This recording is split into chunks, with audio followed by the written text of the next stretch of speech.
अस्सलामुअलैकुम dear student कैसे हैं आप? ज़बरदस्त हैं, ठीक है। तो शुरू करते हैं आज का लेक्चर। डियर स्टूडेंट, आज हम पढ़ेंगे सिस्टम ऑफ अकाउंटिंग कि अकाउंटिंग के कितने सिस्टम हैं। हमारे पास अकाउंटिंग के दो सिस्टम हैं, कैश अकाउंटिंग सिस्टम और अक्रूवल अकाउंटिंग सिस्टम। आज हम इनको स्टडी करेंगे कि कैश अकाउंटिंग सिस्टम क्या होता है और अक्रूवल अकाउंटिंग सिस्टम क्या है। Cash accounting system, dear student, cash accounting system वो है जिसके अंदर ट्रांजैक्शन उस वक्त रिकॉर्ड की जाती है जब कैश पे की जाती है या कैश रिसीव की जाती है। एक्सपेंस और इनकम या रेवेन्यू उस वक्त रिकॉर्ड किया जाता है जब कैश पे किया जाता है। सिंपली समझ आ गई, यानी कि आप ट्रांजैक्शन उस वक्त करेंगे, उसको उस वक्त रिकॉर्ड करेंगे जब आप कैश पे करेंगे, तो उस वक्त उसको आप अपना एक्सपेंस कंसीडर करेंगे कि आपका एक्सपेंस हो गया, आपने कैश पे किया। तो जब आप कैश रिसीव करेंगे तो उसको अपना रेवेन्यू की एंट्री में करेंगे कि आपने कैश रिसीव कर लिया। ये है कैश अकाउंटिंग सिस्टम। और अक्रूवल में क्या होता है? अक्रूवल अकाउंटिंग सिस्टम में ये होता है कि जब आपका एक्चुअल इनकम आपकी होती है या आपका एक्सपेंस होता है, आप उसको उस वक्त अपने बुक ऑफ अकाउंट में रिकॉर्ड कर लेते हैं। समझ आ गया?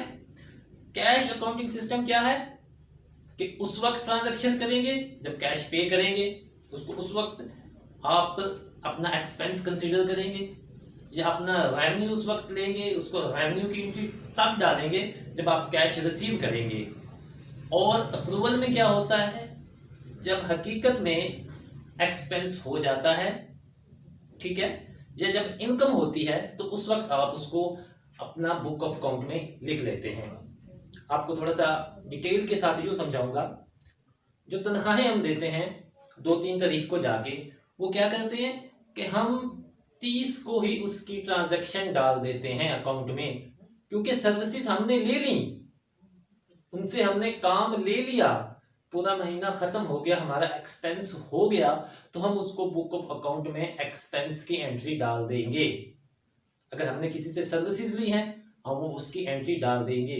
अगर हमने किसी को सर्विसेज प्रोवाइड की हैं तो हम अपने रेवेन्यू में उसकी एंट्री डाल देंगे। हमारे पास कैश आए ना आए ये अगली बात है, ठीक है। अक्रूवल में क्या होगा? जब भी आप किसी को सर्विस फराहम करेंगे आप अपने रेवेन्यू में एंट्री लिख देंगे। जब भी आप किसी से सर्विस लेंगे तो आप एक्सपेंस में एंट्री डाल देंगे।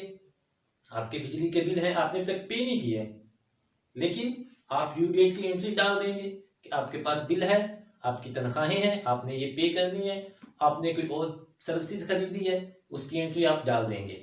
लेकिन कैश अकाउंटिंग सिस्टम में क्या होगा? जिस वक्त आप पेमेंट करेंगे, आप पेमेंट कर रहे हैं सैलरीज की 2 तारीख को, 4 को, 6 को, जब भी आप पेमेंट करेंगे तो उस वक्त उसको अपना एक्सपेंस कंसीडर करेंगे। समझ आ गई? अच्छा, अब इसमें बेहतर अकाउंटिंग सिस्टम क्या है? इसमें सबसे अच्छा अकाउंटिंग सिस्टम हमारे पास अक्रूवल अकाउंटिंग सिस्टम है। अक्रूवल अकाउंटिंग सिस्टम ज्यादा बेहतर क्यों है? क्योंकि ये हमें सही पिक्चर दिखाता है, ये हमें सही हमारा प्रॉफिट और लॉस बताता है। फॉर एग्जाम्पल, हमने 30 जुलाई को किसी बंदे को सर्विसेज फराहम की, ठीक हो गया, 30 जुलाई को हमने किसी बंदे को सर्विसेज फराहम की, तो हम आके अपने बुक ऑफ अकाउंट में लिख लेते हैं कि हमने 1000 की सर्विसेज फलां शख्स को प्रोवाइड की हैं। और फिर हम किसी बंदे से सर्विसेज ले लेते हैं 20 जुलाई को जाके, तो उसके जो हमने पे करना होता है वो 500 रुपया पे करना होता है, तो वो भी हम लिख लेते हैं कि हमने इसको सर्विसेज पे की।